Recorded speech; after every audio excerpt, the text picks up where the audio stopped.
കഴിഞ്ഞ 27 വർഷമായി പെരുമ്പാവൂർ പട്ടണത്തോടുള്ള ബന്ധത്തിൽ ആയിരിക്കാൻ എനിക്ക് ഇടയായി. ഒരളവിൽ ഇവിടെ നടന്നിട്ടുള്ള പല കൺവെൻഷനിൽ പങ്കെടുക്കാൻ ഇടയായെങ്കിലും ഒരു പുതിയ സംവിധാനത്തിൽ ഇത്രയും ആൾക്കാരോട് സംസാരിക്കാനുള്ള ഒരു സാവകാശം ലഭിച്ചതോർത്ത് കർത്താവിനെ സ്തുതിക്കുന്നു.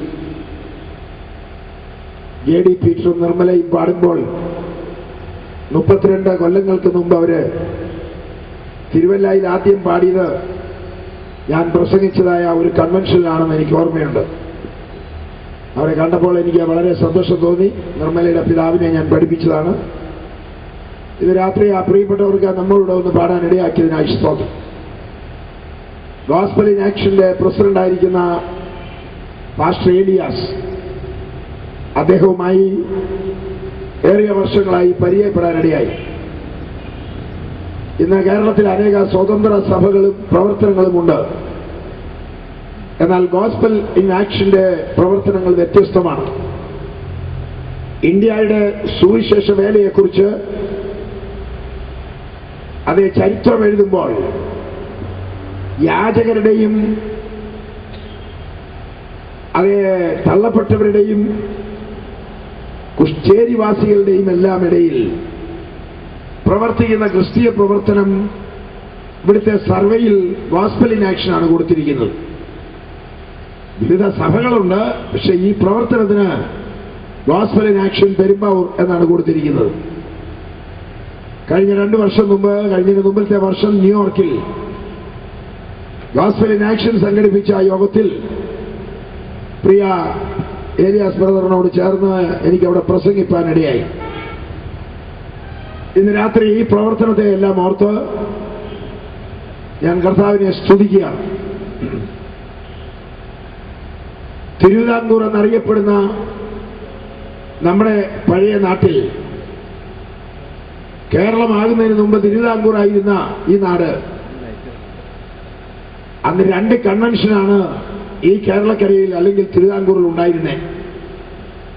ഒന്ന് മാരാമൺ കൺവെൻഷനും കുറുപ്പുംപടി കൺവെൻഷനുമാണ്. ഇതായിരുന്നു ഈ കേരളത്തിലെ ഒരു വലിയ കൺവെൻഷൻ എന്ന് പറയാനുണ്ടായിരുന്നത്. എന്നാൽ ഇതെല്ലാം ഇന്ന് പോയി. വളരെയധികം വചനം കേൾക്കുവാൻ ജനങ്ങൾക്ക് വളരെ സ്വാതന്ത്ര്യം ഈ രാജ്യത്തെ ലഭിച്ചു. 150 വർഷം മുമ്പാണ് നമ്മുടെ നാട്ടിൽ ഒരു ബൈബിൾ അച്ചടിച്ച് ഇറങ്ങിയത്.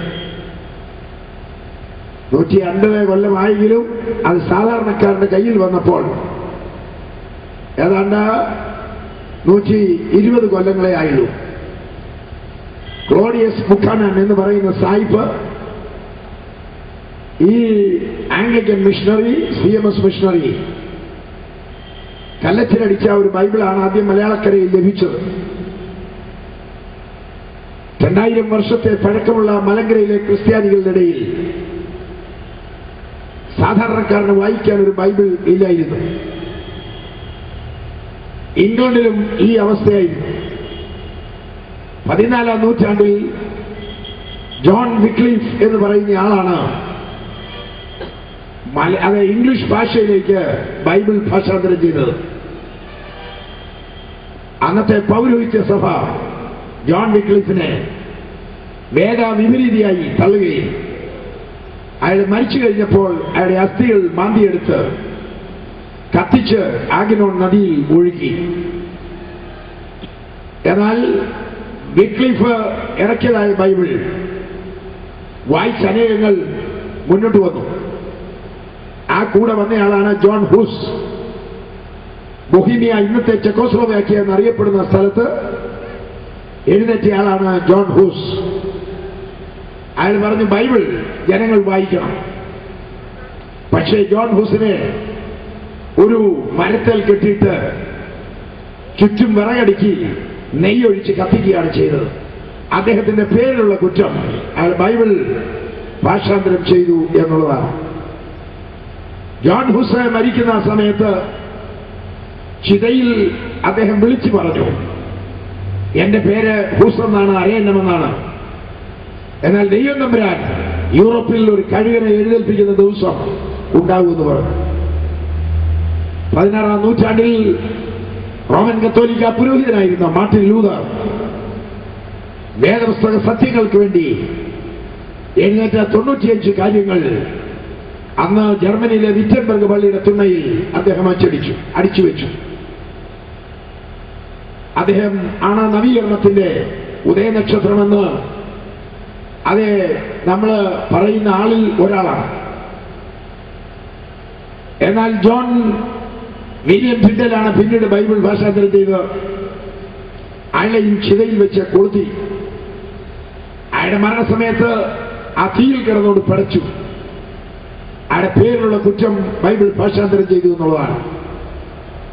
അയാൾ ഇങ്ങനെ പ്രാർത്ഥിച്ചു, കർത്താവേ, ഇംഗ്ലണ്ടിന്റെ രാജാവിന്റെ കണ്ണിനെ നീ ഒന്ന് തുറക്കണമേ എന്ന് പറഞ്ഞ് വില്യം ടിൻഡേൽ ആ തീയിൽ അവസാനിച്ചു. രക്തസാക്ഷികളുടെ നീണ്ട പട്ടികയാണ് കറുത്ത ബൈബിൾ ഇന്ന് വെളിയിൽ വന്നതിന്റെ കാരണം. ഇന്ന് സ്വതന്ത്രമായി ബൈബിൾ വായിക്കുവാൻ നിങ്ങൾക്കും എനിക്കും സാധിച്ചതിന്റെ കാരണം ഈ വീരസാക്ഷികൾ അവർ രക്തപ്പുഴ അവരുടെ രക്തം ദൈവസഭയ്ക്ക് വേണ്ടി ഒഴുകി. ഭാഗ്യവശാൽ മലയാളക്കരയിൽ 150 കൊല്ലം മുമ്പ് ആംഗ്ലിക്കൻ മിഷണറിമാർ അതേ കൊണ്ടുവന്നതായ ബൈബിൾ സ്വീകരിച്ച ആളായിരുന്നു അബ്രഹാം മൽപ്പാൻ. ഇന്നത്തെ മാർത്തോമാ സഭയുടെ അതേ നേതാവായിരുന്ന അബ്രഹാം മൽപ്പാൻ നവീകരണ സത്യങ്ങൾ സ്വീകരിപ്പാൻ ഇടയായി. അങ്ങനെയാണ് നവീകരണം മലയാളക്കരയിലേക്ക് കടന്നത്. അതിനെ തുടർന്ന് മാരാമൺ കൺവെൻഷൻ ലോകപ്രസിദ്ധമായി. എന്നാൽ അവിടെ കൊണ്ട് അവസാനിച്ചില്ല. വേർപാട് ഉപദേശം കേരളക്കരയിൽ വന്നു. കേരളത്തിലെ പ്രഗത്ഭ കവിയായിരുന്ന മഹാകവി കെ.വി. സൈമൻ അതേ ആ വേർപാട് സമൂഹത്തിന് നേതൃത്വം കൊടുത്തുകൊണ്ട് വേദപരമായ സത്യങ്ങൾ അദ്ദേഹം അന്ന് വിളിച്ചറിയിച്ചു. അവിടെ കൊണ്ട് അവസാനിച്ചില്ല.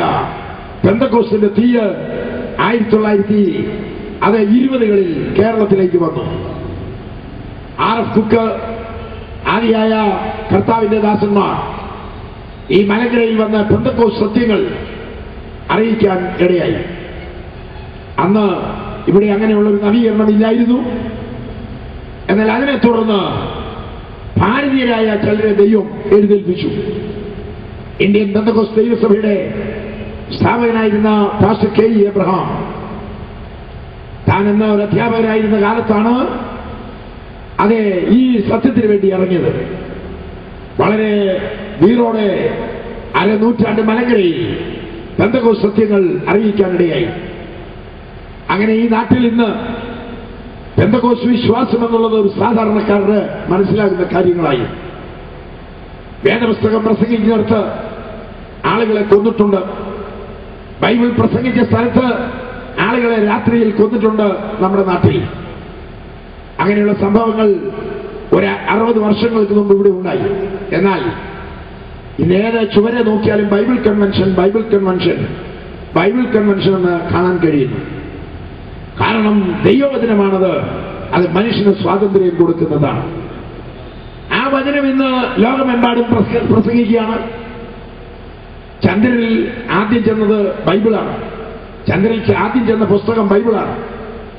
ലോകത്തിൽ ഏറ്റവും കൂടുതൽ വിറ്റഴിയപ്പെടുന്ന പുസ്തകം ബൈബിളാണ്. ഏറ്റവും കൂടുതൽ പ്രചരിക്കപ്പെട്ടുകൊണ്ടിരിക്കുകയാണ്. ഇന്ന് ലോകത്തിന്റെ 5 വൻകരകളിലും കോടിക്കണക്കിന് ബൈബിളുകൾ വിറ്റഴിയപ്പെടുന്നു, ജനങ്ങൾ വായിക്കുന്നു. അതിന്റെ സത്യങ്ങൾ ഗ്രഹിച്ച് ആളുകൾ മുന്നോട്ട് വരുവാൻ ഇടയാകുന്നു.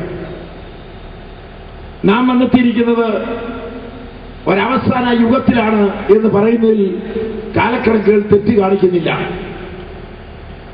മനുഷ്യന്റെ 6000 കൊല്ലത്തെ ചരിത്രത്തിൽ കഴിഞ്ഞ നൂറ്റാണ്ടിൽ മാത്രമാണ് ഒരു കണ്ടുപിടുത്തം നടന്നത്. അത് ആവിയന്ത്രമായിരുന്നു ആദ്യം കണ്ടുപിടിച്ചത്. ആവിയന്ത്രം കണ്ടുപിടിച്ച് 10 കൊല്ലം കഴിഞ്ഞപ്പോൾ അതേ മോട്ടോർ വാഹനം കണ്ടുപിടിച്ചു. അതിന്റെ 10 കൊല്ലം കഴിഞ്ഞപ്പോൾ വിമാനം കണ്ടുപിടിച്ചു. അതിന്റെ 10-20 കൊല്ലം കഴിഞ്ഞപ്പോൾ റോക്കറ്റ് കണ്ടുപിടിച്ചു. അതിന്റെ 10 കൊല്ലം കഴിഞ്ഞപ്പോൾ സാറ്റലൈറ്റ് കണ്ടുപിടിച്ചു. എന്ന് പറഞ്ഞാൽ 6000 കൊല്ലത്തെ മനുഷ്യന്റെ ചരിത്രം 100 കൊല്ലത്തിനകത്ത് താരാവത യുദ്ധത്തിന് വരെ മനുഷ്യൻ ഒരുങ്ങിപ്പോയി കഴിഞ്ഞ നൂറ്റാണ്ടിൽ. മഹായുദ്ധങ്ങൾ 2 കഴിഞ്ഞ നൂറ്റാണ്ടിലുണ്ടായത്. ഒരു ആറ്റമിക് ബ്ലാസ്റ്റിന് 1945 1.5 ലക്ഷം പേരെ അതെ ഭസ്മീകരിക്കാൻ കഴിഞ്ഞ നാഗസാക്കി ഹിരോഷിമ ബോംബുകൾ കഴിഞ്ഞ നൂറ്റാണ്ടിന്റെ കണ്ടുപിടുത്തമാണ്. ഇന്ന് നിങ്ങളും ഞാനും താമസിക്കുന്ന ഈ ഭൂഗോളം കയ്യിലൊതുക്കാൻ മാത്രമായി കഴിയും. ഇന്ന് വാർത്താവിനിമയങ്ങൾ വർദ്ധിച്ചു. വിമാനം ഇനിയും പറക്കേണ്ട ആവശ്യമില്ല. മനുഷ്യനെ ശൂന്യാകാശത്തിൽ വിട്ടിട്ട് ഭൂമി കറങ്ങി വരുമ്പോൾ കീഴോട്ടിറങ്ങാൻ ഉള്ള സാധ്യതകളാണ് ഇനിയും ഉണ്ടാക്കാൻ പോകുന്നത്. ഒരു 6 ലക്ഷത്തെ വർഷത്തെ കണ്ടുപിടുത്തങ്ങൾ മനുഷ്യൻ കഴിഞ്ഞ ഒരു നൂറ്റാണ്ട് കൊണ്ട് കണ്ടുപിടിച്ചു.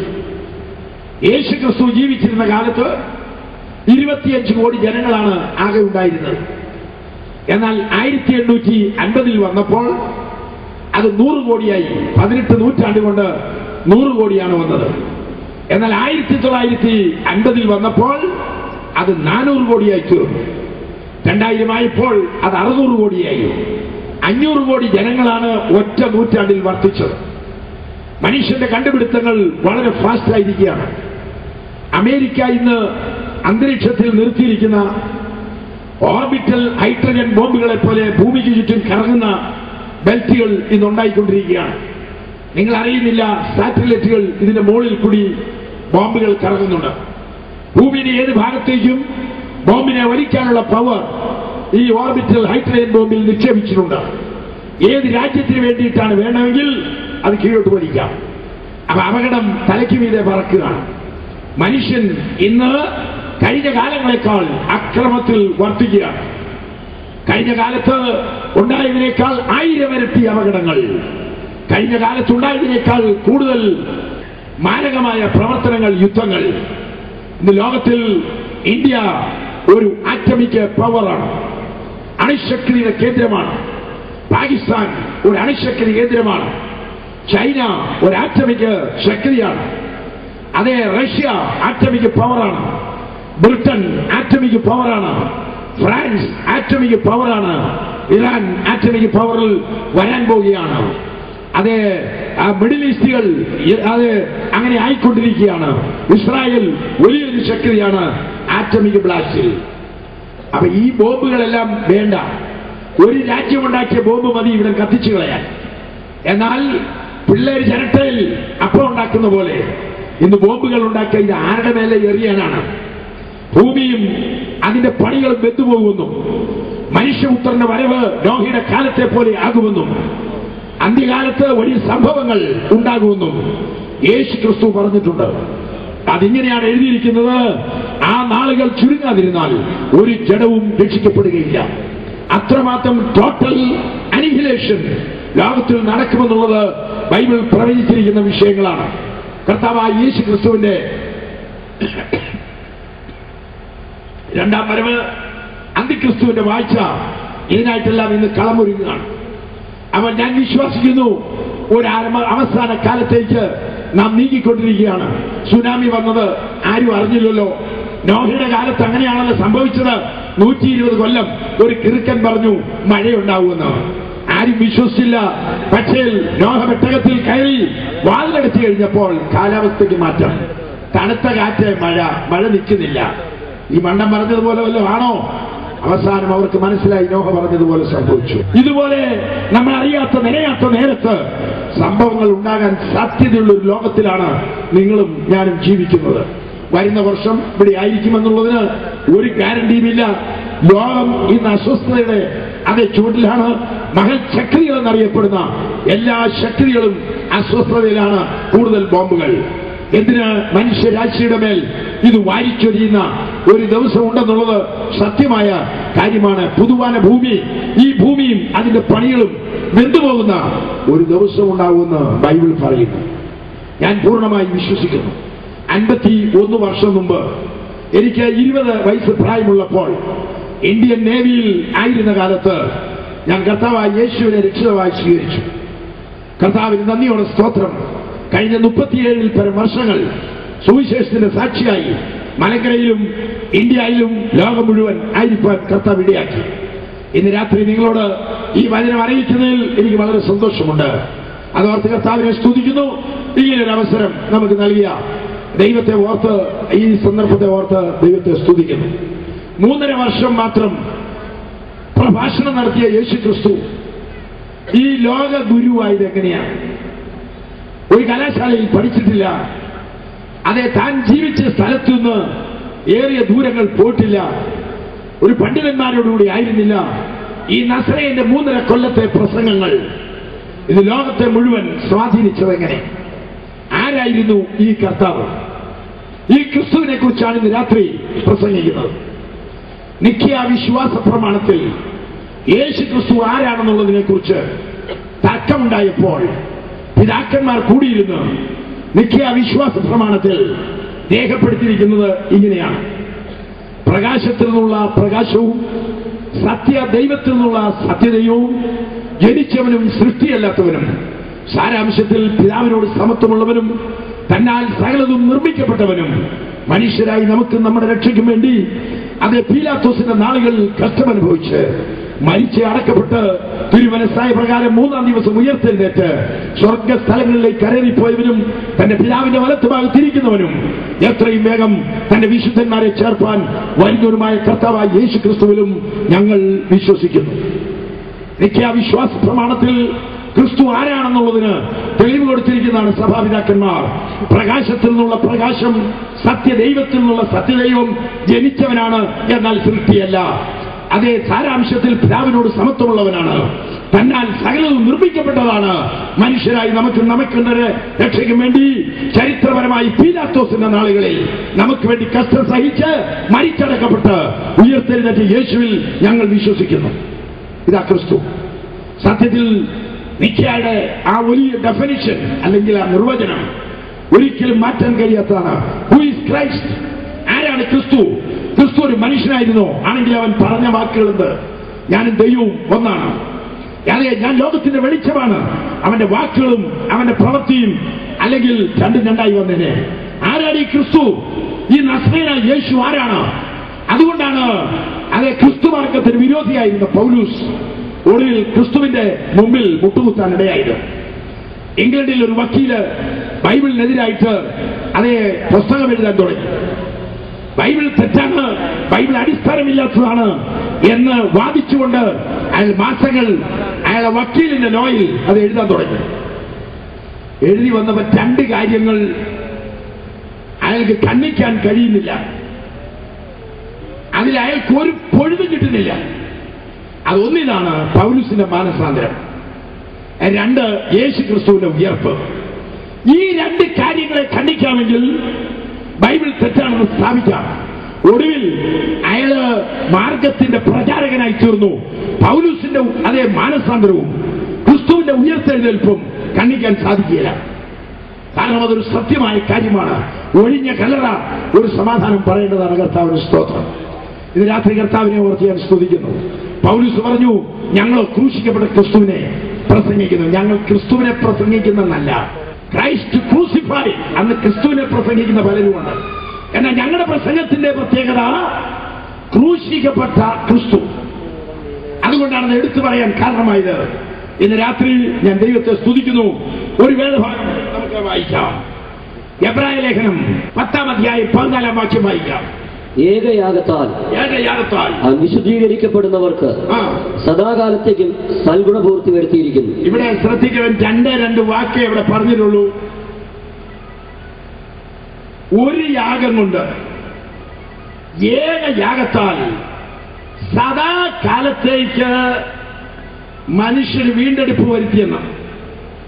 സദാകാലം എന്ന് പറഞ്ഞാൽ പിന്നെ മാറ്റമില്ല, പിന്നെ അതിനൊരു ചേഞ്ചില്ല. എന്നേക്കും മനുഷ്യനുള്ള വീണ്ടെടുപ്പ് ഏകയാഗത്താൽ സാധിച്ചു. മനുഷ്യന് ആവശ്യമായ എല്ലാം ഉൾപ്പെടുത്തിയിരിക്കുന്ന വാക്കാണ്. ഏകയാഗത്താൽ സദാകാലത്തേക്ക് സൽഗുണപൂർത്തി വരുത്തിയിരിക്കുന്നു. ഫിലിപ്പിയ ലേഖനം 4:19 വായിക്കാം. എന്റെ ദൈവമോ നിങ്ങളുടെ ബുദ്ധിമുട്ടൊക്കെ മഹത്വത്തോടെ തന്റെ ധനത്തിനൊത്തവണ്ണം ക്രിസ്തുയേശുവിൽ പൂർണ്ണമായി തീർത്തത്. എന്റെ ദൈവമോ നിങ്ങളുടെ ബുദ്ധിമുട്ടൊക്കെ, മലയാളത്തിൽ ബുദ്ധിമുട്ടെന്നാണ്, ഇംഗ്ലീഷിൽ ഓൾ യുവർ നീഡ് എന്നാണ്. നിങ്ങളുടെ സകല ആവശ്യങ്ങളും ക്രിസ്തുയേശുവിൽ തീർത്തു തരും. പെരുമ്പാവൂർ പട്ടണത്തിൽ ഇന്ന് രാത്രി ഞങ്ങൾക്ക് പരിചയമില്ലാത്തവരായ നൂറുകണക്കിന് ആൾക്കാർ ഇവിടെയുണ്ട്. ആളിയറിനെ നിങ്ങളുടെ എല്ലാ ആവശ്യങ്ങളും ക്രിസ്തുവിൽ സാധിച്ചു തരും. ഏക യാഗത്താൽ എന്നേക്കുമുള്ള വീണ്ടെടുപ്പ്. ഇന്ത്യയിൽ 103 കോടി ആൾക്കാരാണ് ഉള്ളത്. 103 കോടി ആൾക്കാർക്ക് 103 കോടി പ്രശ്നമാണ്. 103 കോടി പ്രശ്നത്തിന് 103 കോടി പരിഹാരമല്ല, ഒറ്റ പരിഹാരം ക്രിസ്തു. നിങ്ങൾക്ക് 103 കോടി പ്രശ്നം കാണും. ഇവിടെ കൂടിയിരിക്കുന്ന ആയിരക്കണക്കിന് ആളുകൾക്ക് ആയിരക്കണക്കിന് പ്രശ്നം കാണും. വൺ സൊല്യൂഷൻ, ഒരൊറ്റ പരിഹാര മാർഗമേ അതിനുള്ളൂ. അത് ഏകയാഗം എന്ന് പറഞ്ഞാൽ കർത്താവായ യേശു ക്രിസ്തുവിന്റെ കാൽവരി മരണത്തിൽ നിന്റെ സകല ആവശ്യങ്ങളും നിറവേറ്റിത്തരും. ദാറ്റ് ഈസ് ക്രോസ്, അതാണ് ക്രൂശ്. ഇതിനെ വെളിപ്പെടുത്തുന്ന ഒരു അധ്യായമാണ് യെശയ്യാ 53. യെശയ്യാ ദീർഘദർശി ക്രിസ്തുവിന്റെ വരവ് കണ്ടുകൊണ്ട് എഴുതിയത് യെശയ്യാ 53 വളരെ വ്യക്തമായി അവിടെ എഴുതിയിട്ടുണ്ട്, നിങ്ങളുടെ സകല ആവശ്യങ്ങളും തീർത്തിരുന്ന ക്രിസ്തുവിന്റെ മരണം. സാധാരണ കർത്തൃമേശയ്ക്ക് വായിക്കുന്ന ഈ ലേഖനം, ഈ ഭാഗം നമ്മൾ ധ്യാനിക്കും. അവിടെ എഴുതിയിരിക്കുന്ന നിന്റെ സകല ആവശ്യങ്ങളും ഇന്ന് രാത്രി മീറ്റ് ചെയ്യും. വായിക്കാം. യെശയ്യാ 53. ഞങ്ങൾ കേൾപ്പിച്ചത് ആർ വിശ്വസിച്ചിരിക്കുന്നു. 53:6. നാം എല്ലാവരും ആടുകളെ പോലെ തെറ്റിപ്പോയിരുന്നു. നാം ഓരോരുത്തരും താന്താന്റെ വഴിക്ക് തിരിഞ്ഞിരുന്നു.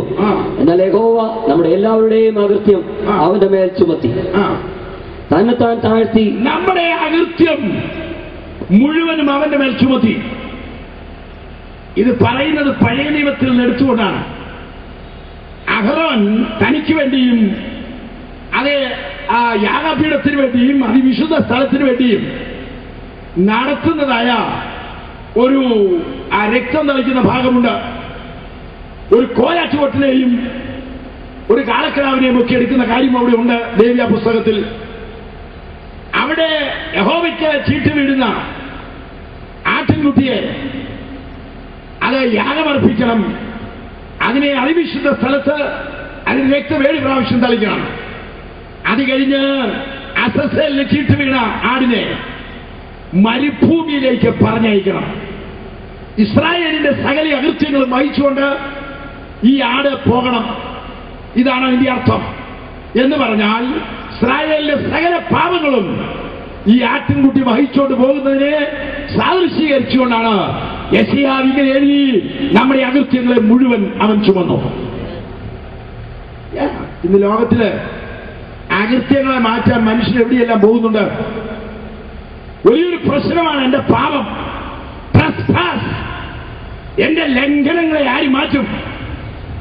എന്റെ ലംഘനങ്ങളെ ആര് അതെ നീക്കിത്തരും? അതിന് മനുഷ്യൻ 100 വഴികൾ തേടുന്നുണ്ട്. എന്നാൽ ഇവിടെ കർത്താവായ യേശു ക്രിസ്തുവിന്റെ ആ യാഗബലിയിൽ നമുക്ക് നമ്മുടെ സകല അകൃത്യങ്ങളും, നമ്മുടെ കഴിഞ്ഞതും ഇപ്പോഴുള്ളതും വരുവാനുള്ളതുമായ സകല അകൃത്യങ്ങളെയും ചുമന്നുകൊണ്ട് അസസ്സേൽ മരുഭൂമിയിലേക്ക് പോയതുപോലെ ക്രിസ്തു നമുക്ക് വേണ്ടി പാപങ്ങളെ ചുമന്നു. നീ ഇന്ന് രാത്രി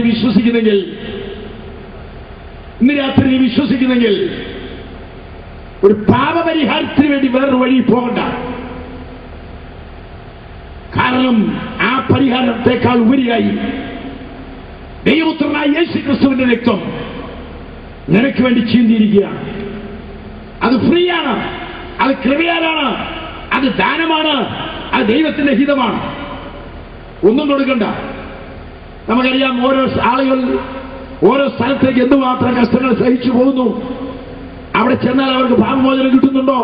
ഇല്ല. പിന്നെയും അവർ പാപത്തിൽ തുടരുകയാണ്. എന്നാൽ ക്രിസ്തു നിന്റെ പാപങ്ങളെ വഹിച്ചുകൊണ്ട് എന്നേക്കുമായി കടന്നുപോകും.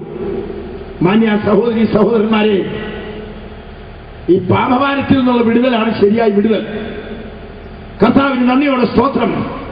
അപ്പോൾ കർത്താവ് ഒരു പകരക്കാരനായി വന്ന് മനുഷ്യവർഗത്തെ രക്ഷിപ്പാനാണ് ഏക യാഗത്താൽ സദാകാലത്തേക്ക് നിനക്ക് രക്ഷ വരുത്തിയിരിക്കുകയാണ്. രക്ഷയ്ക്കായിട്ട് നീ ആരും പ്രവർത്തിക്കരുത്. പ്രവൃത്തി കൊണ്ട് രക്ഷ സാധ്യമല്ല. രക്ഷ ദൈവത്തിന്റെ ദാനമാണ്. അത് കൃപയാണ്. അത് വിശ്വാസത്താലാണ്. അത് ദൈവത്താൽ മാത്രമാണ്. Only God, only faith and only grace. കൃപയാൽ, വിശ്വാസത്താൽ, ദൈവത്താൽ. Not any work. ഒരു പ്രവൃത്തിയും അതിന് കാരണമല്ല. നിങ്ങൾക്ക് ഗൾഫിലേക്ക് പോകാൻ 2 വഴിയുണ്ട്. ഒന്ന്, നെടുമ്പാശ്ശേരിയിൽ ചെന്ന് വിമാനത്തെ കയറി ഗൾഫിന് പോകാം. രണ്ടാമത്തെ വഴി കൊച്ചി ചെന്ന് കടലിൽ ചാടി നീന്താം ദുബൈക്ക് പോകാൻ. 2 വഴിയാ. കൊച്ചി ഞാനും കൊണ്ട് നീന്തുക ദുബൈക്ക് പോകാനായിട്ട്. അതും വഴിയാ. നെടുമ്പാശ്ശേരി വിമാനത്തെ കയറുന്നതും വഴിയാ. പക്ഷേ കൊച്ചിയിൽ ആരും ദുബൈ ചെല്ലുകയില്ല. അതിന്റെ ഹെൽപ്പ് എന്റെ എഫർട്ടാണ്. ഞാൻ നീന്തി നടക്കില്ല. അതിന് മുമ്പ് കൊമ്പത്തറ എന്നെ കൊണ്ടുപോകും. എന്നാൽ നെടുമ്പാശ്ശേരിയിൽ നിന്നൊരു പ്ലെയിനെ കയറിയാൽ ആ പ്ലെയിൻ നിന്നെ കൊണ്ടുപോയിക്കോളും. ഒന്നും അറിയേണ്ട, ഒരു ടിക്കറ്റ് എടുത്താൽ മതി. അത് നിന്നെ വഹിച്ചോളും. ഇത് തന്നെയാണ് കർമ്മമാർഗവും വിശ്വാസമാർഗവും തമ്മിലുള്ള വ്യത്യാസം. കർമ്മമാർഗക്കാരൻ കിടന്ന് തുഴയുക. മരണസമയത്ത് പോലും അവൻ ഉറപ്പില്ല അവൻ സ്വർഗത്തിൽ പോകുമെന്ന്. രക്ഷാ നിർണയില്ല. അവസാനത്തെ നിമിഷത്തിലും അവൻ കിടന്ന് കരയുകയാണ്. നീ രക്ഷിക്കപ്പെട്ടിട്ടുണ്ടോ? ഇല്ല, അറിയാൻ മേല. ദൈവമകനാണോ? അറിയാൻ മേല. സ്വർഗത്തിൽ പോകുമോ? അറിയാൻ മേല. പിന്നെ നിനക്കെന്നാ അറിയാവുന്നേ? എവിടേക്കാണ് നീ പോകുന്നത്? നിന്റെ രക്ഷയെക്കുറിച്ച് നിന്റെ ഈ കാലത്ത് നീ മനസ്സിലാക്കണം. ക്രിസ്തു എന്റെ പാപങ്ങൾക്ക് വേണ്ടി അകൃത്യയാഗമായി തീർന്നെന്ന്. അങ്ങനെയുള്ളവർക്ക് മാത്രമേ രക്ഷിക്കപ്പെടാൻ സാധിക്കുകയുള്ളൂ. അത് തന്നെയല്ല, കർത്താവ് വന്നത് നിന്റെ എല്ലാ പ്രശ്നങ്ങളും മാറ്റാനാണ്. കർത്താവിന് സ്തോത്രം. 53-ാം അധ്യായം യെശയ്യാ 4:5 കൂടെ വായിക്കാം. സാക്ഷാൽ നമ്മുടെ രോഗങ്ങളെ അവൻ വഹിച്ചു. സാക്ഷാൽ നമ്മുടെ രോഗങ്ങളെ അവൻ വഹിച്ചു. നമ്മുടെ വേദനകളെ അവൻ ചുമന്നു. നാമോ ദൈവം അവനെ ശിക്ഷിച്ചു മടിച്ചും ദണ്ഡിപ്പിച്ചു മരിക്കുന്നു എന്ന് വിചാരിച്ചു. എന്നാൽ അവൻ നമ്മുടെ അതിക്രമങ്ങൾ നിമിത്തം മുറിവേറ്റും നമ്മുടെ അകൃത്യങ്ങൾ നിമിത്തം തകർന്നു മരിക്കുന്നു. നമ്മുടെ സമാധാനത്തിനായുള്ള ശിക്ഷ അവന്റെ മേലായി, അവന്റെ അടിപ്പിണരുകളാൽ നമുക്ക് സൗഖ്യം വന്നുമിരിക്കുന്നു. ഒന്നുകൂടെ വായിക്കട്ടെ, ദയവായി. സാക്ഷാൽ നമ്മുടെ രോഗങ്ങളെ അവൻ വഹിച്ചു. നമ്മുടെ വേദനകളെ അവൻ ചുമന്നു. നാമോ ദൈവം അവനെ ശിക്ഷിച്ചും അടിച്ചും ദണ്ഡിപ്പിച്ചും ഇരിക്കുന്നു എന്ന് വിചാരിച്ചു. എന്നാൽ അവൻ നമ്മുടെ അതിക്രമങ്ങൾ നിമിത്തം മുറിവേറ്റു. നമ്മുടെ അകൃത്യങ്ങൾ നിമിത്തം മുറിവേറ്റും നമ്മുടെ അകൃത്യങ്ങൾ നിമിത്തം തകർന്നുമിരിക്കുന്നു. നമ്മുടെ സമാധാനത്തിനായുള്ള ശിക്ഷ അവന്റെ മേലായി, അവന്റെ അടിപ്പിണരുകളാൽ നിനക്ക് സൗഖ്യം വന്നു. നമ്മുടെ സമാധാനത്തിനായുള്ള ശിക്ഷ അവന്റെ മേലായി. ഈ കാര്യമാണ് ഇവിടെ എടുത്തു പറഞ്ഞിരിക്കുന്ന ഒരു ചേഞ്ചാണ്. കർത്താവിന്റെ മരണം കൊണ്ട് രോഗസൗഖ്യമുണ്ടെന്ന് ബൈബിൾ വളരെ വ്യക്തമായി പഠിപ്പിക്കുന്നു. വ്യക്തമായ കണക്കല്ല, 430 അടിയാണ് യേശുവിന്റെ പുറത്ത് ചാട്ടവാർ പോലെ അടിച്ച് കീറിയത്. റോമൻ ചമ്മട്ടിയുടെ കൊളുത്ത് യേശുവിന്റെ പുറത്തൂടെ ഏതാണ്ട് 430 കഴിയാത്തൊരു അടിയവനേറ്റു. വൈദ്യലോകം പറയുന്നത് മനുഷ്യനാകെ രോഗം 430 450 ഉള്ളൂ എന്ന് പറഞ്ഞ ആ എക്സാക്ട് കണക്കിൽ ക്രിസ്തു നിന്റെ ഓരോ രോഗത്തിനു വേണ്ടിയും അവിടെ അടിയേറ്റതാണ്. അതിന്റെ നിഴലായിരുന്നു പെസഹ കുഞ്ഞാട്. ആ പെസഹ ഭക്ഷിച്ചവരിൽ ആരും രോഗികളില്ലായിരുന്നു. രോഗസൗഖ്യം ബൈബിളിലുണ്ട്.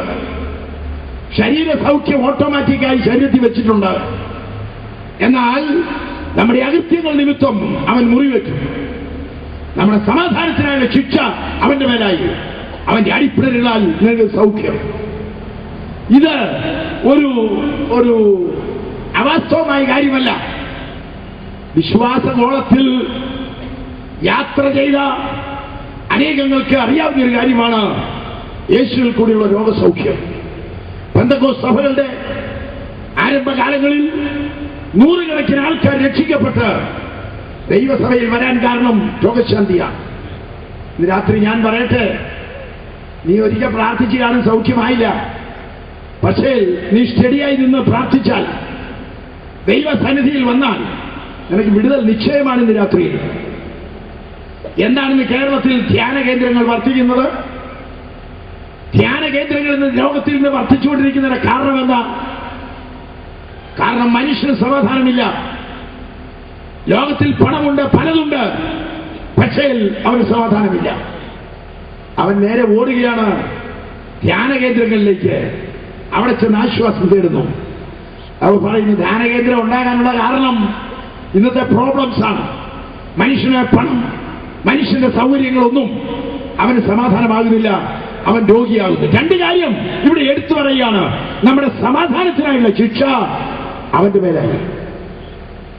യെസ്, നിനക്കിന്ന് രാത്രി വിശ്വാസത്താൽ നീതീകരിക്കപ്പെട്ടിട്ട് നമ്മുടെ കർത്താവായ യേശു മൂലം നമുക്ക് ദൈവത്തോട് സമാധാനമുണ്ട്. നീ ഇന്ന് രാത്രി രോഗസൗഖ്യത്തിൽ വിശ്വസിക്കുന്നു?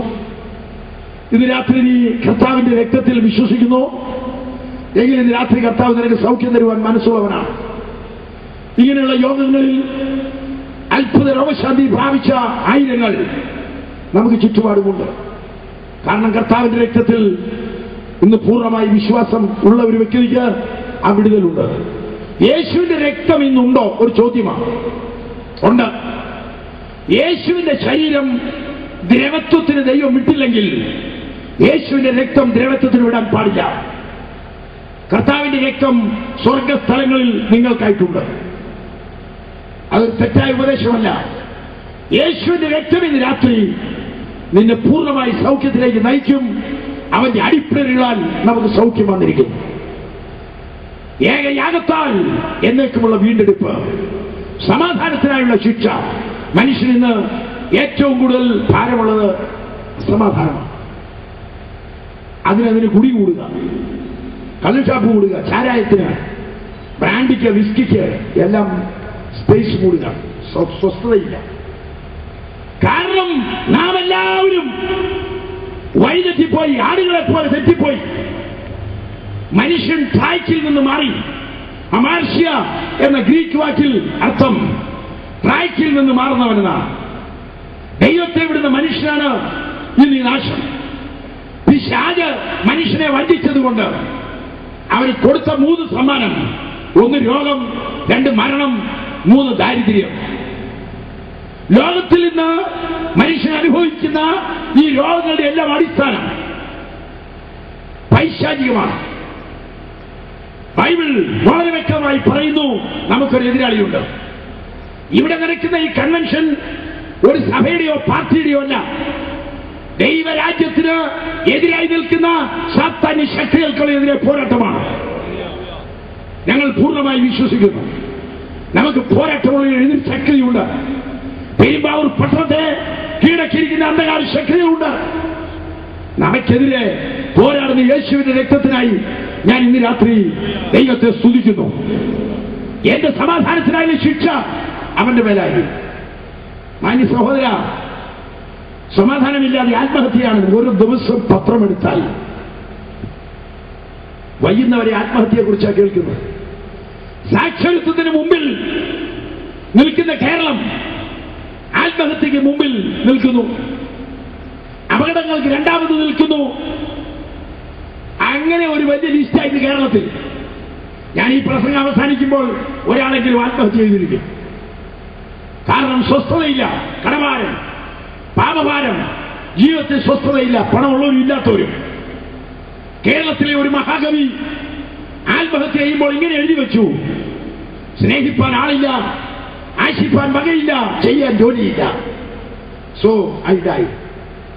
സമാധാനമില്ല. എന്നാൽ ഇത് രാത്രി അത് മാറും. ദൈവത്തോട് സമാധാനം, നിന്നോട് സമാധാനം, അയൽക്കാരനോട് സമാധാനം. വിശ്വാസത്താൽ നീതീകരിക്കപ്പെട്ടിട്ട് നമ്മുടെ കർത്താവായ യേശു മൂലം നമുക്ക് ദൈവത്തോട് സമാധാനമുണ്ട്. കിടന്നുറങ്ങാമല്ലോ, പ്രഷർ കൂടുകയല്ലോ, കിഡ്നിക്ക് ഫെയിലർ ആകുകയല്ലോ, ഹാർട്ട് അറ്റാക്ക് ഉണ്ടാകുകയല്ലോ, അസ്വസ്ഥത നിറഞ്ഞ ദിവസങ്ങൾ. അതിനെതിരെ മനുഷ്യൻ മദ്യപിക്കുന്നു, അതിന് മനുഷ്യൻ ഓരോ വഴികൾ കണ്ടുപിടിക്കുന്നു.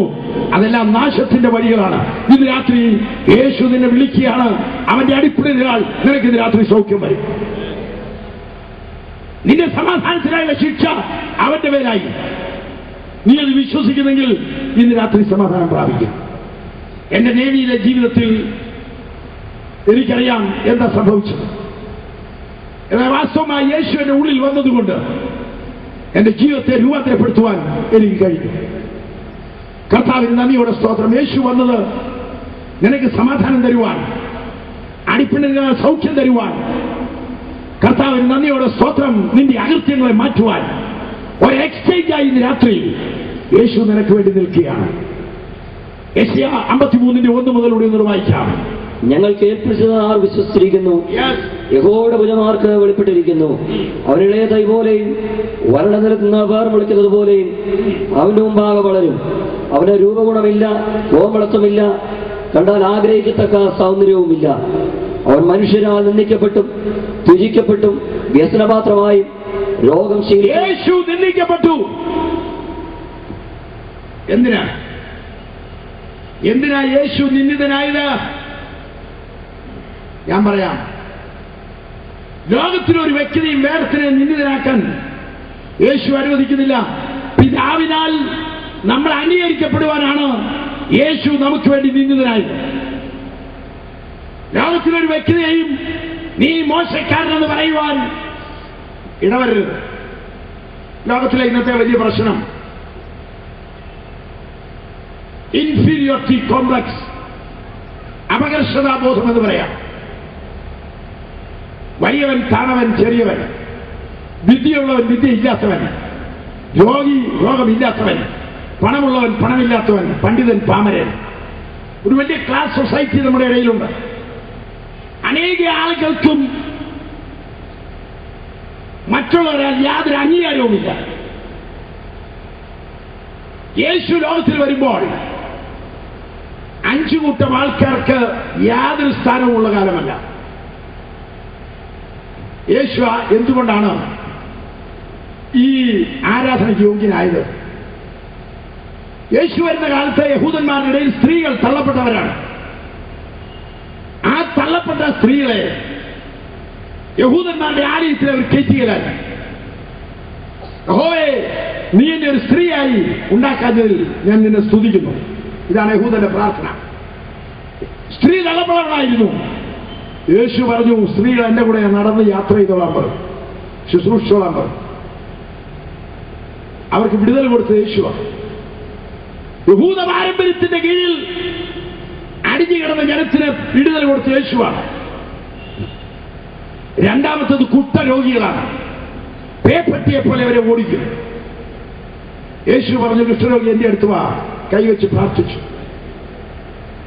മൂന്നാമത് ചുങ്കക്കാരാണ്, ടാക്സ് കളക്ടേഴ്സ്. അവർ തള്ളപ്പെട്ടവരാണ്. യേശു മത്തായിയെ വിളിച്ചു, നീ എന്റെ അടുക്ക് വരാൻ പറഞ്ഞു.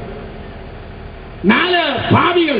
പട്ടണത്തിലെ ഒരു പാപിനിയായ സ്ത്രീയെ പിടിച്ചു കല്ലെറിയാൻ കൊണ്ടുവന്നപ്പോൾ യേശു പറഞ്ഞു, പാപമില്ലാത്തവൻ കല്ലെറിയാൻ പറഞ്ഞു. കല്ലെറിഞ്ഞില്ല. നിന്നെ ആരും എറിഞ്ഞില്ല. ഇല്ല, ഞാനും എറിയുന്നില്ല എന്ന് പറഞ്ഞു. പാപിനികൾക്ക് സ്വാതന്ത്ര്യം, വിടുതൽ യേശു കൊടുത്തു.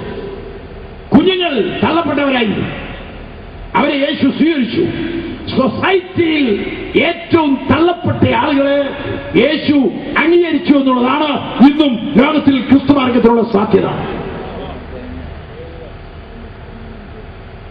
തിരുവിതാംകൂറിൽ രക്ഷാസൈന്യക്കാർ വന്ന് പ്രവർത്തിക്കുന്ന കാലത്ത് തെക്കൻ തിരുവിതാംകൂറിൽ മനുഷ്യരാണെന്ന് പോലും അംഗീകരിക്കാത്ത ആൾക്കാരുടെ രക്ഷാസൈന്യക്കാർ വീടുകളിൽ ചെന്ന് സോപ്പും ഭക്ഷണവും രക്ഷയും പറഞ്ഞു.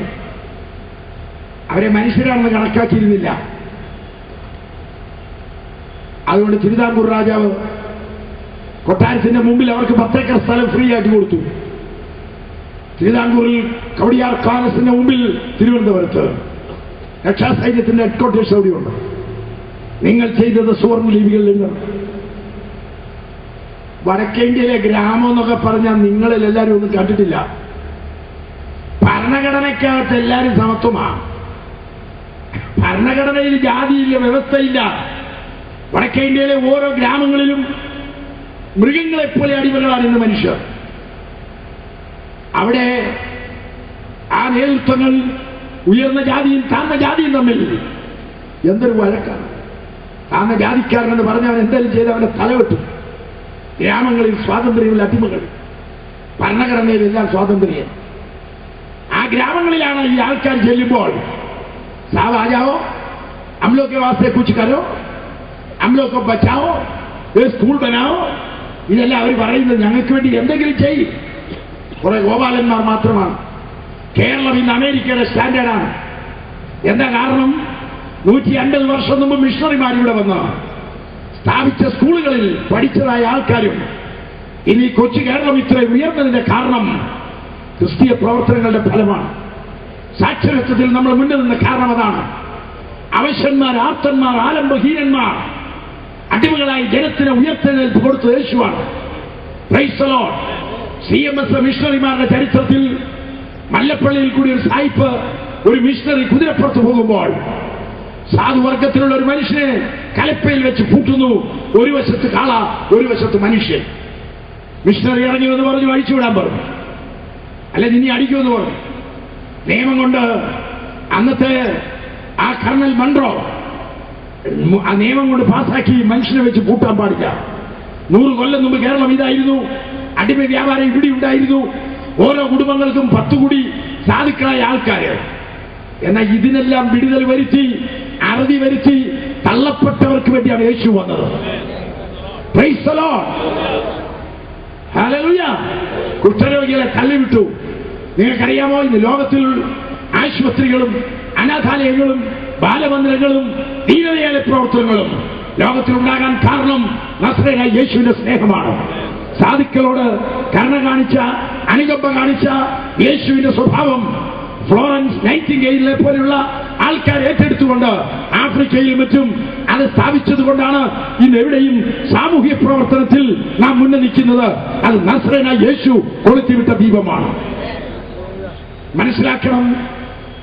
അവൻ നിന്ദിതനായത് എന്തിന്? എനിക്കിവനെ കണ്ട നീ ആരാ? നിന്റെ കർത്താവ് അതിൽ താന്നു വന്നതാണ്. നീ വേർത്തിന് നിന്ദിതനാണെന്ന് പറയാൻ ഇടയാകരുത്. നീ വന്ദിക്കപ്പെടുവാനാണ് യേശു നിന്ദിതനായത്. നിന്റെ സ്റ്റാറ്റസ് ഉയർത്താനാണ് യേശു നിന്ദിതനായത്. മനസ്സിലായോ? ഞാൻ ലോകം മുഴുവൻ 5 പ്രാവശ്യം പോയിട്ടുണ്ട്. എന്റെ ജോലിയോടുള്ള ബന്ധത്തിൽ ഈ ഭൂഗോളത്തെ ഞാൻ 5 പ്രാവശ്യം കറങ്ങിയിട്ടുണ്ട്. ഇന്ത്യ ഗവൺമെന്റ് അനുമതി തന്ന സകല രാജ്യങ്ങളിലും ഇറങ്ങിയിട്ടുണ്ട്. സുവിശേഷ വേലയോടുള്ള ബന്ധത്തിൽ ആസ്ട്രേലിയയിലെ ഫിജി ഐലൻഡിൽ 6 മാസം ഞാൻ പ്രവർത്തിച്ചു. നരഭോജികളുടെ നാടായിരുന്നത്. 120 കൊല്ലം മുമ്പ് നരഭോജികളുടെ നാടായിരുന്ന ആസ്ട്രേലിയക്കടുത്തുള്ള ഫിജി ഐലൻഡിൽ 6 മാസം ഞാൻ പ്രവർത്തിച്ചു. ഇന്ത്യക്കാരുടെ ഇടയിൽ അവരുടെ വീട്ടിൽ എന്നെ കൊണ്ടുപോയിട്ടുണ്ട്. അവരുടെ വല്യപ്പന്മാരിൽ തലയൊട്ടിയും എല്ലുമെല്ലാം പേരുടെ മുമ്പിൽ കൂട്ടിയിട്ടിരിക്കുന്നത് അവസ്ഥയ്ക്കാണ്. എന്റെ അപ്പൻ ഇത്ര പേരെ തിന്നെന്ന്. അതായിരുന്നു അവര്. 120 കൊല്ലം കഴിഞ്ഞപ്പോൾ അവർക്ക് വലിയ മാറ്റം വന്നു. തോമസ് ബാർക്കർ എന്ന് പറയുന്ന മിഷണറിയാണ് അവിടെ ചെന്നത്. അയാളെ അവർ വെട്ടിക്കൊന്ന് പുഴുകിത്തുന്നു. അയാളുടെ ചെരുപ്പിന് സൂവായിലെ കാഴ്ചമംഗളാവിൽ ഇരിപ്പുണ്ട്. ഞാൻ ആ ചെരുപ്പ് കണ്ടിട്ടുണ്ട്. നരഭോജിയെ നരസ്നേഹിയാക്കിയത് രാഷ്ട്രീയക്കാരല്ല. കോഫി അന്നൻ ഇന്ന് ഐക്യരാഷ്ട്ര സംഘടനയിൽ നിൽക്കുന്നെങ്കിൽ ഏഷ്യക്കാരോടും യൂറോപ്യനോടും കൂടെ നിൽക്കുന്നെങ്കിൽ അതിന്റെ കാരണം സുവിശേഷമാണ്.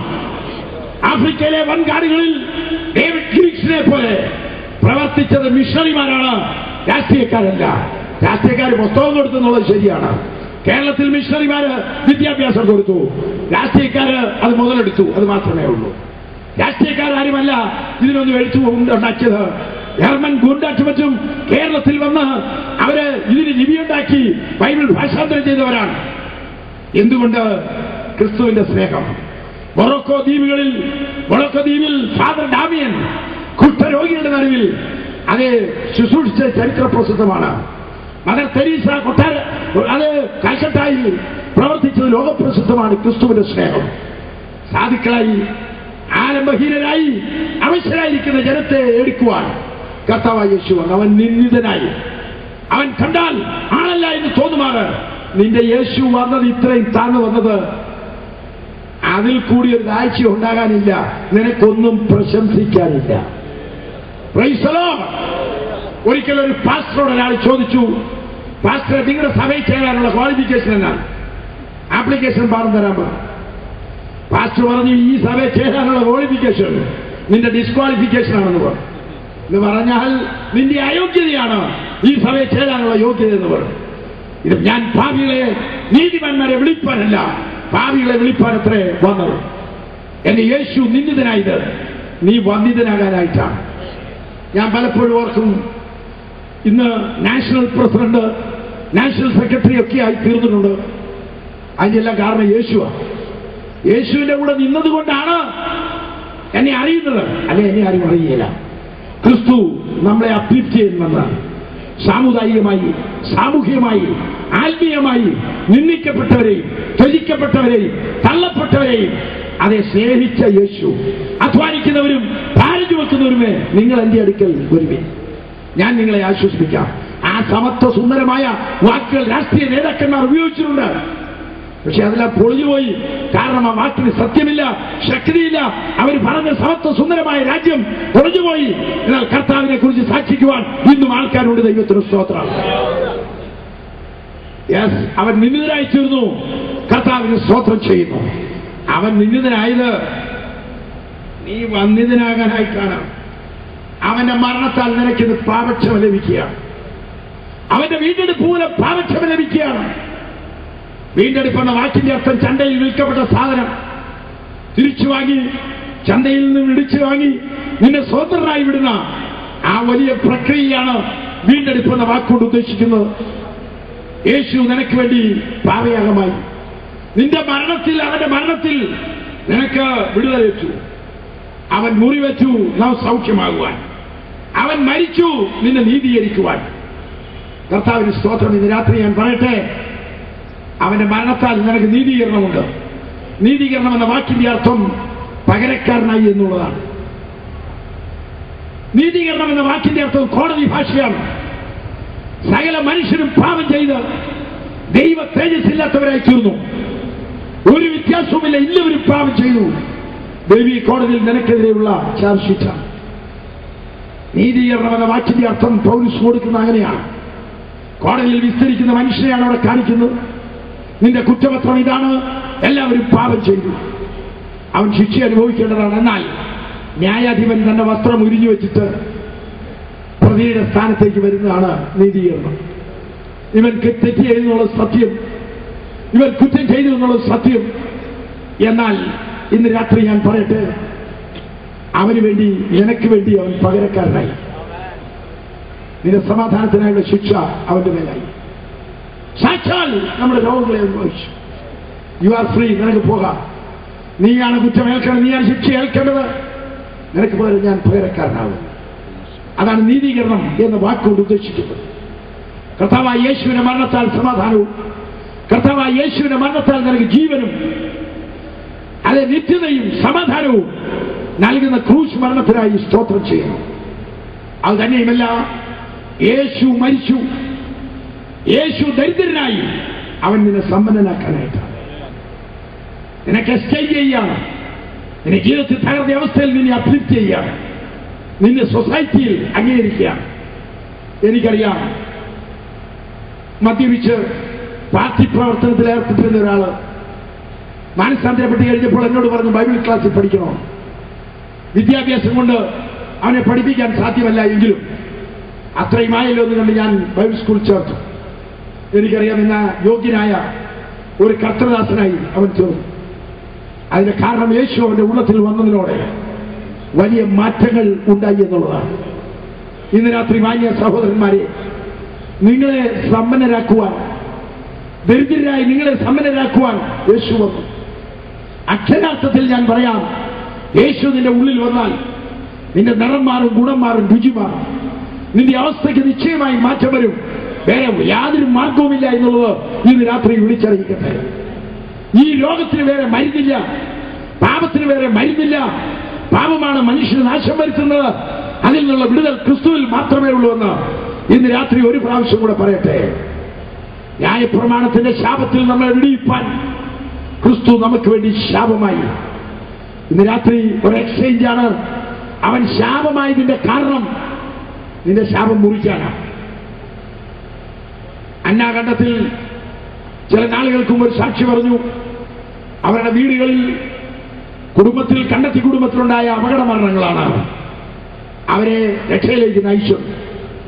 അവർ വളരെ വ്യക്തമായി പറഞ്ഞു, ശാപം, കുടുംബത്തിന്മേൽ നിലനിൽക്കുന്ന ശാപമാണ് ഈ മരണത്തിന്റെ കാരണമെന്ന്. യേശു നിനക്ക് വേണ്ടി ശാപമായി. നിന്റെ ബിസിനസ് തകരുന്നു, നിന്റെ ശരീരം തകരുന്നു, നിന്റെ കുഞ്ഞുങ്ങൾ നശിക്കുന്നു, ഭാര്യ ഭർത്തൃ ബന്ധങ്ങൾ തകരുന്നു, ആത്മഹത്യക്ക് പ്രേരിപ്പിക്കുന്നു.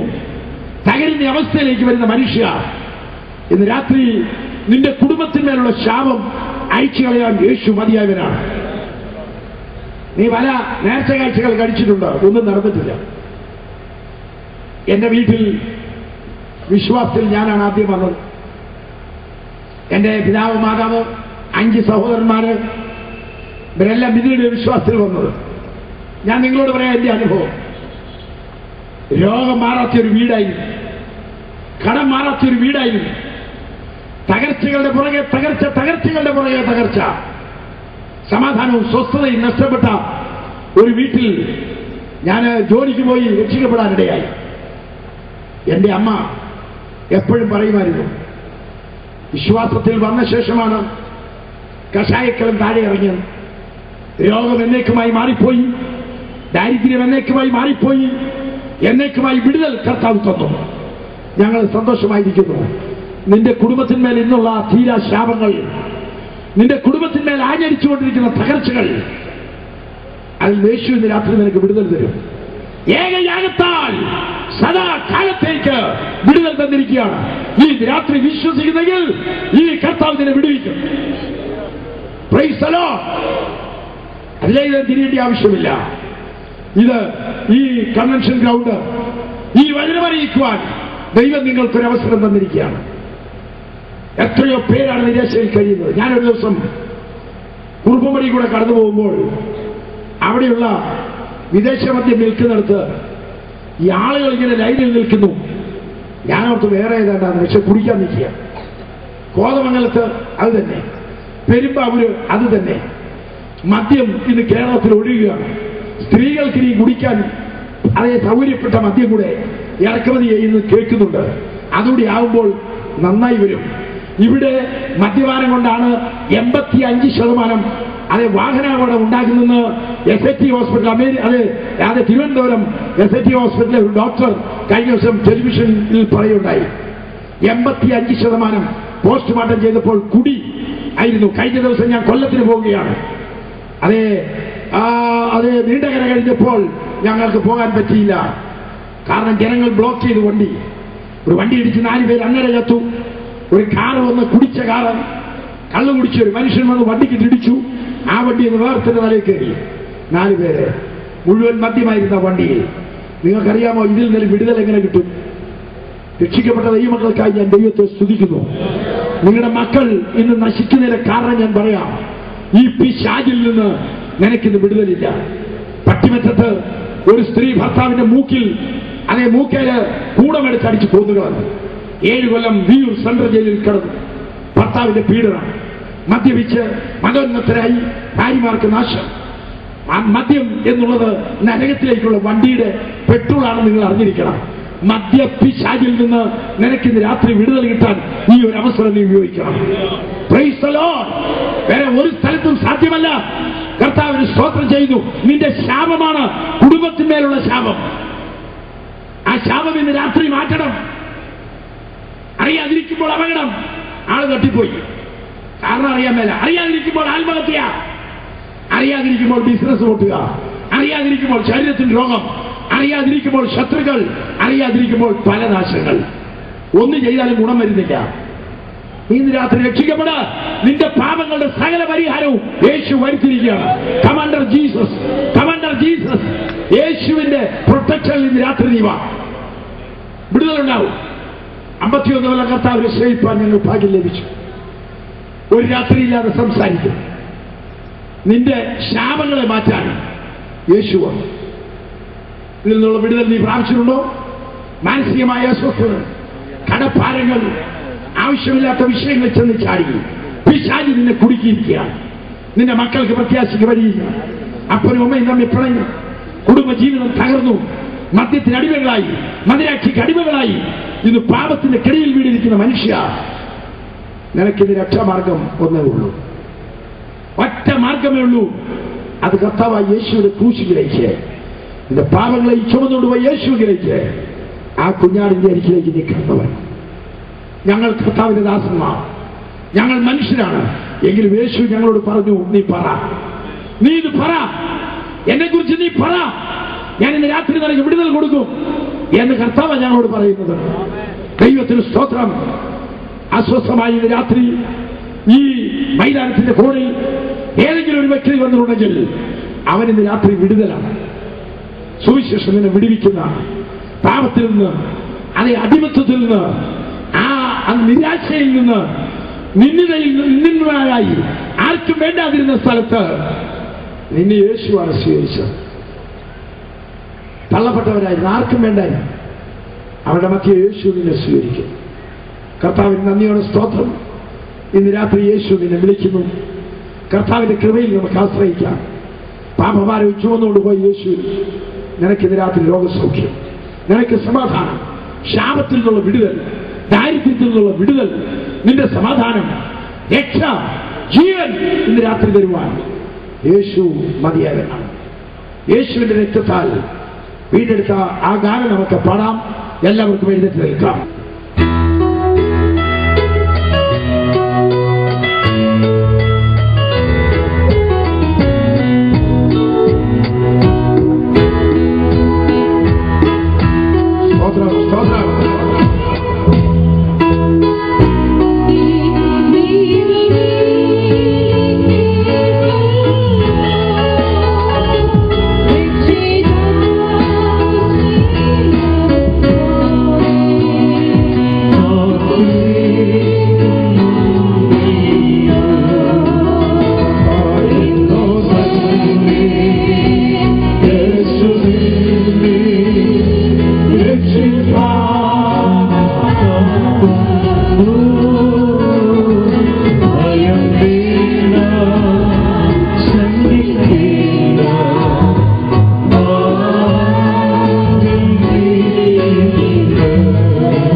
ഏകയാഗത്താൽ എന്നേക്കുമുള്ള വീണ്ടെടുപ്പ് സാധിച്ചിരിക്കുന്നു. ക്രിസ്തു നിന്റെ പാപങ്ങളെ ചുമന്ന് മാറ്റിക്കഴിഞ്ഞു. പാപഭാരത്തിന്റെ പുറകെ ഓടണ്ട. കർത്താവ് നിന്നെ രക്ഷിക്കും. സമാധാനത്തിന് വേറൊരു സ്ഥലത്ത് പോകണ്ട, സൗഖ്യത്തിന് വേറൊരു സ്ഥലത്ത് പോകണ്ട. നിന്നെ സമ്പന്നനാക്കാൻ അവൻ ദരിദ്രനായി. ആ ക്രിസ്തുവിലേക്ക് വിശ്വാസം വയ്ക്കുക. നിന്റെ ശാപങ്ങൾ മാറ്റുവാൻ അവൻ നമുക്ക് വേണ്ടി ശാപമായി. നിന്റെ സകല പ്രശ്നങ്ങൾക്കും യേശു ഉത്തരം ഇന്ന് രാത്രി തരും. പാസ്റ്ററെ, എനിക്കായി പ്രാർത്ഥിക്കണം, ഇന്ന് രാത്രി എനിക്കായി പ്രാർത്ഥിക്കണം, ഒരു വിടുതൽ എനിക്ക് ആവശ്യമാണ് എന്ന് നീ ആഗ്രഹിക്കുന്നെങ്കിൽ നിന്റെ കാര്യങ്ങൾ നീ മുന്നോട്ട് വെക്കണം.